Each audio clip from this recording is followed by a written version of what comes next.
Présidence de son Excellence Ali Bongo Ondimba, Président de la République, chef de l'État. Le Conseil des ministres s'est réuni dès 11 h au Palais de la Présidence de la République. En début de séance, le Conseil des ministres a rendu un hommage au Président de la République, chef de l'État, son Excellence Ali Bongo Ondimba, pour son implication constante concernant le rayonnement de notre pays dans le concert des nations.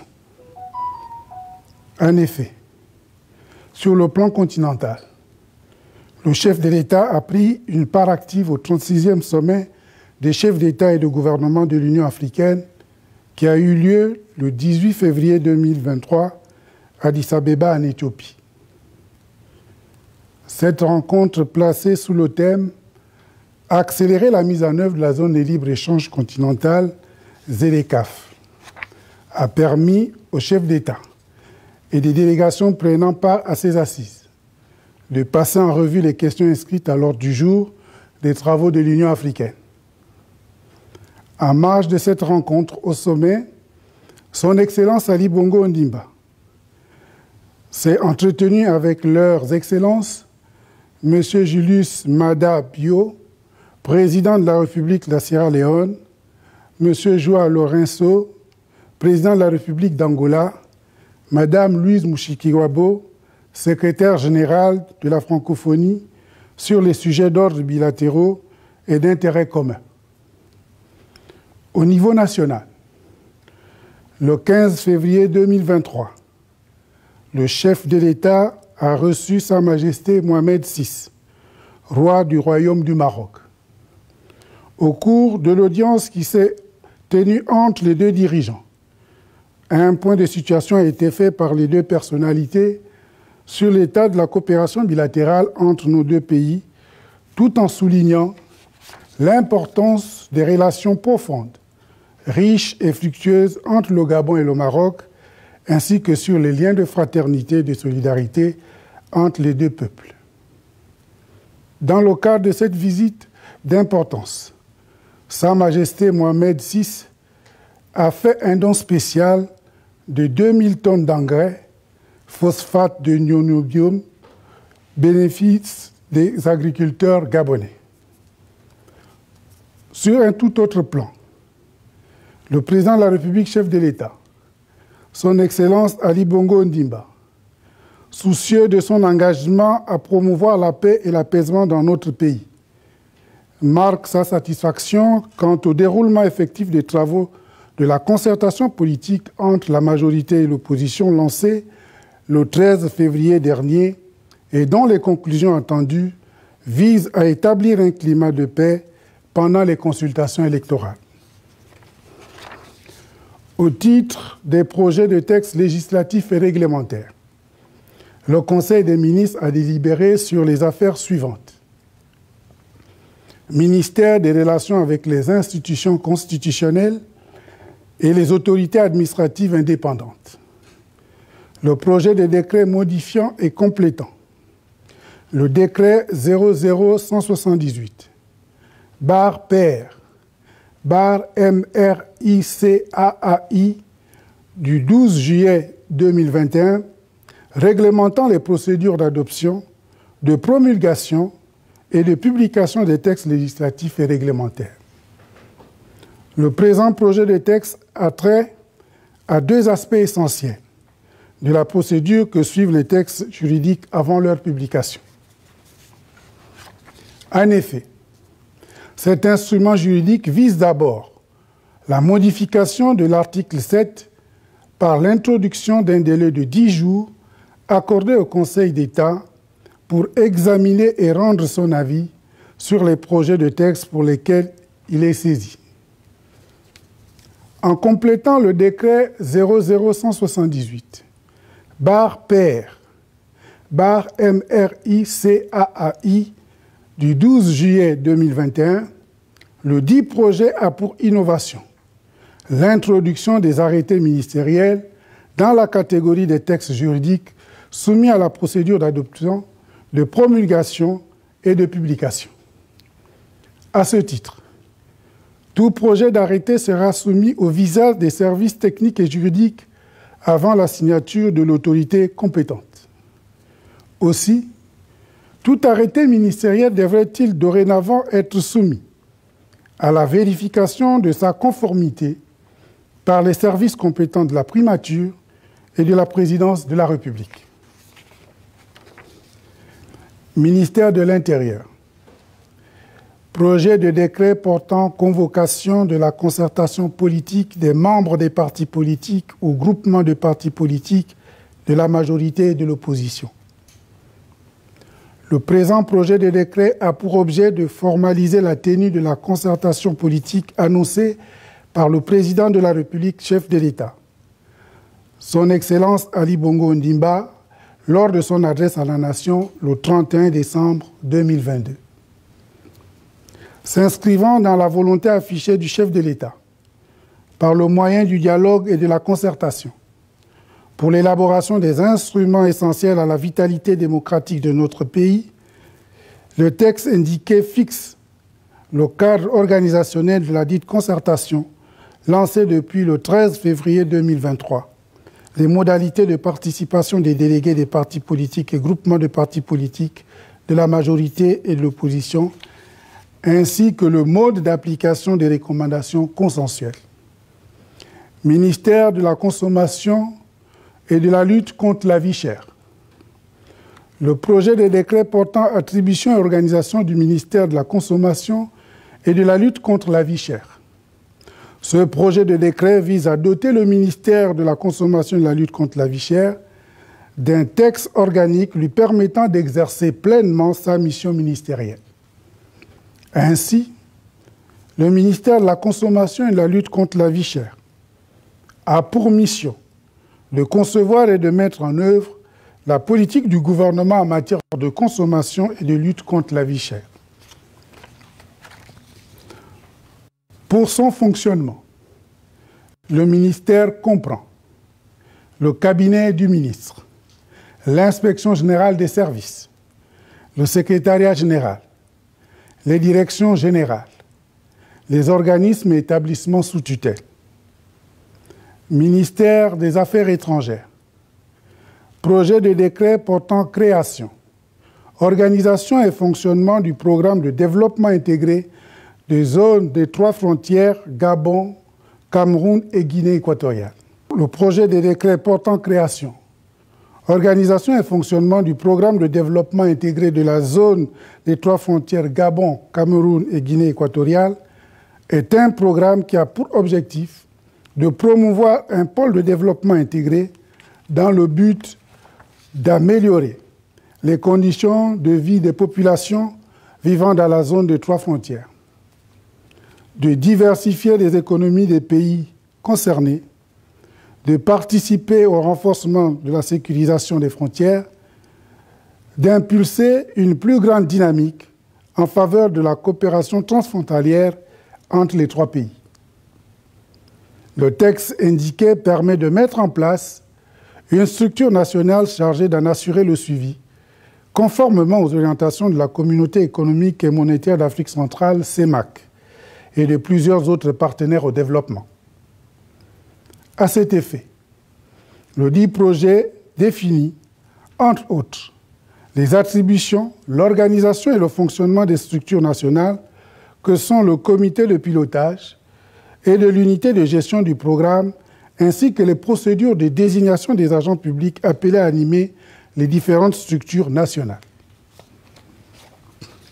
Ministère de la Justice, garde des Sceaux et chargé des droits de l'homme et de l'égalité des genres.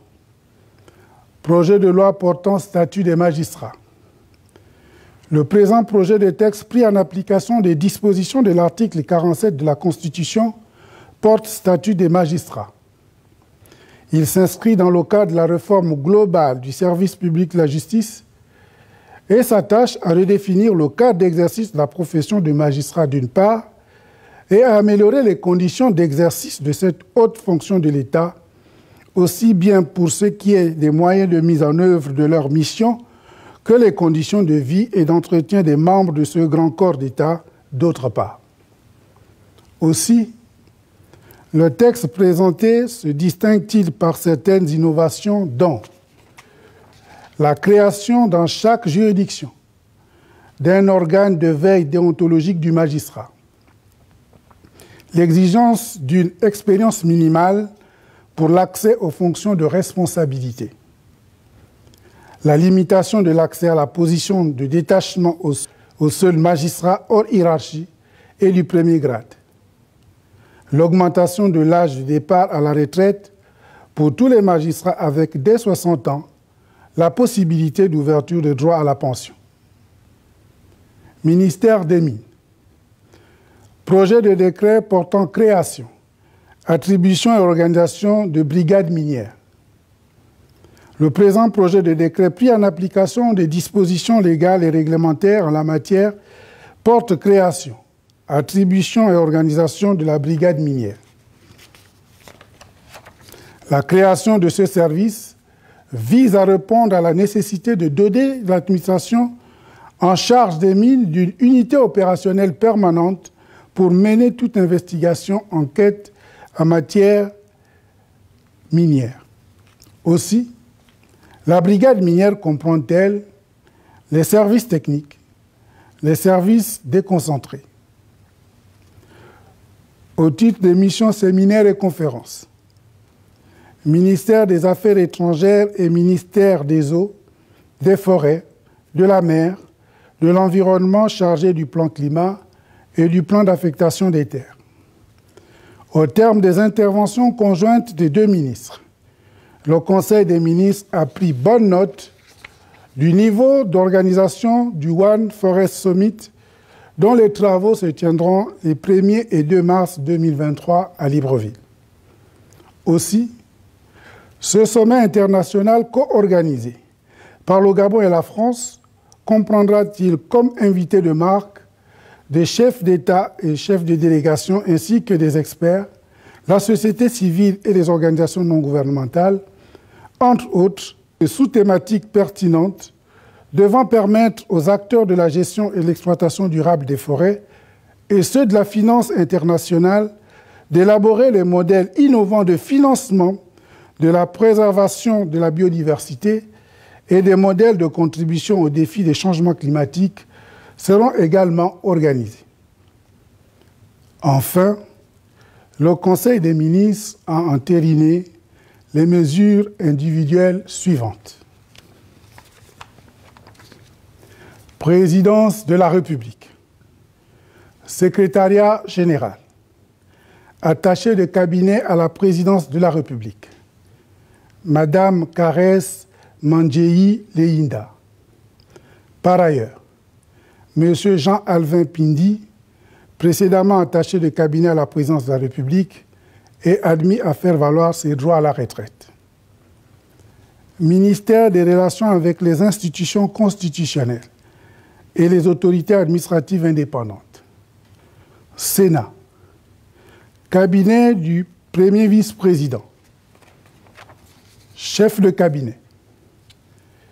Saturnin Fumangoy Oleli.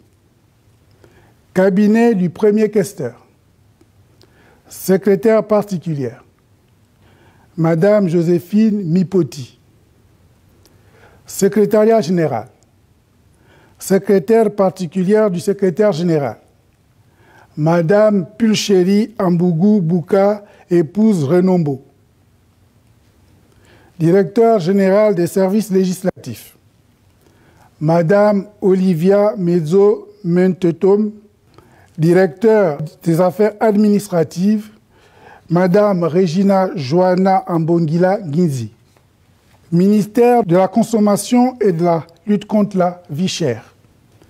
Cabinet du ministre d'État. Directeur de cabinet. Professeur Médard Mengue Bizo.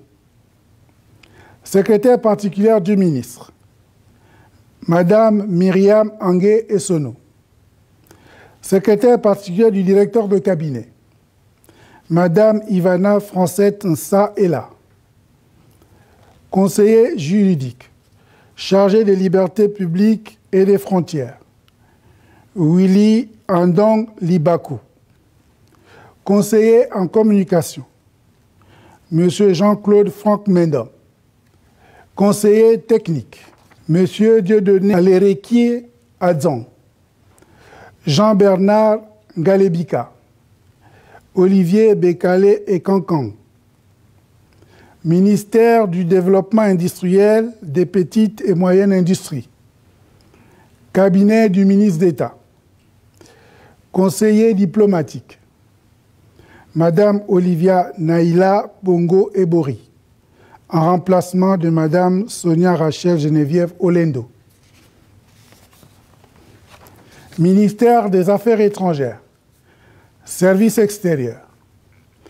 Ambassade de la République gabonaise près de la République de la Guinée équatoriale.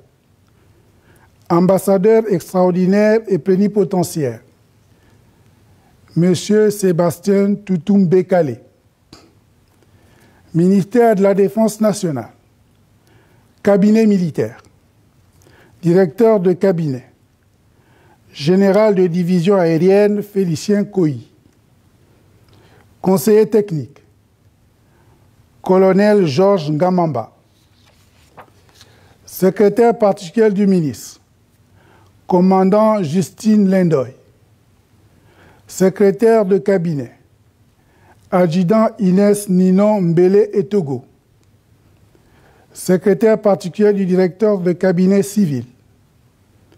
Commandant Sidonie Moussunda Kombi. Secrétariat général. Secrétaire général adjoint. Général de brigade Sylvie Ngembit. Ministère du Commerce. Des petites et moyennes entreprises. Chargé de l'entrepreneuriat national et de l'économie sociale. Cabinet du ministre. Conseiller technique. Célestin Nzengue. Cabinet du ministre délégué. Directeur de cabinet. Billy Joël Ella Obian. Secrétaire particulière. Madame Juliette Armand Medza Makwe. Secrétaire particulier du directeur de cabinet. Madame Gladys Tsam Koumé. Secrétariat général. Direction générale du commerce. Directeur général adjoint. Madame Chantal Zamba. Ministère du pétrole et du gaz. Gabon Oil Company. Direction générale. Conseiller de l'administrateur directeur général. Monsieur Michel Damas. Directeur financier. Monsieur Claude Sosten Dienguinzaou. Société Gab Oil. Direction générale. Directeur général. Bernardin V. Assoumou. Ministère de l'économie numérique. Cabinet du ministre. Directeur de cabinet. Jean-Joseph Ekwara Gomez. Secrétaire particulière du ministre. Madame Myriam Nanette Maganga Moulungi. Secrétaire particulière du directeur de cabinet. Madame Georgette Onivi. Conseiller juridique. Yves Brice Boussougou. Conseiller en communication. Madame Achille Mwanda. Conseiller technique. Monsieur Victor Ourk Osavou. Dixon Amon Ntolo Isen. Madame Pascaline Mundunga. Agence nationale des infrastructures numériques et des fréquences, ANINF. Directeur général, Aimé Martial Massamba. Directeur général adjoint, Jean-Philippe Meillet. Ministère de l'économie et de la relance. Secrétariat général, directeur central des ressources humaines, Madame Linda Onanga Isambo. Direction générale de la statistique, Bureau central du recensement, BCR. Directeur, Noël Moussavou. Directeur adjoint, Jean-Rodolphe Nguema. Ministère de l'Agriculture, de la Sécurité alimentaire, chargé de la valorisation de la ruralité. Agence gabonaise de sécurité alimentaire à Gaza. Direction générale. Conseiller du directeur général. Madame Zoé Kouga Lekoso. Ministère de l'Énergie et des Ressources hydrauliques. Cabinet du ministre. Directeur de cabinet. Bertrand Matéa. Secrétaire particulière du ministre. Madame Joséphine Massoussa, épouse à Tiaro Ibela. Secrétaire particulière du directeur de cabinet. Séraphine Eliane Madama, épouse Bokoko. Conseiller juridique. Madame Fanny Milan. Conseiller diplomatique. Madame Gilberte Boukani, épouse Badjemé. Conseiller en communication. Lorna Awangi. Conseiller technique. Steve Essono. Hilaire Lenjunda. Olivier Michela. Ministère de la Culture et des Arts. Conseiller technique. Monsieur Claver Biban Bingema. Secrétariat général. Direction générale des arts et des industries culturelles. Directeur général. Madame Angèle Asseli. Directeur général adjoint. Madame Cheryl Ophélie Guissadougou. Direction générale du patrimoine culturel. Directeur général. Adrien Djembi. Directeur général adjoint. Madame Nathalie Oyemba. Direction des arts et du spectacle. Directeur. Franck Stéphane Dibo. Organisme sous tutelle. Musée national des arts, rites et traditions du Gabon. Directeur général. Dr Fabrice Niquez Aguiné Ndone. Directeur général adjoint. Germain Ouono Essono. Le reste des mesures individuelles sera publié par voie de presse. Je vous remercie.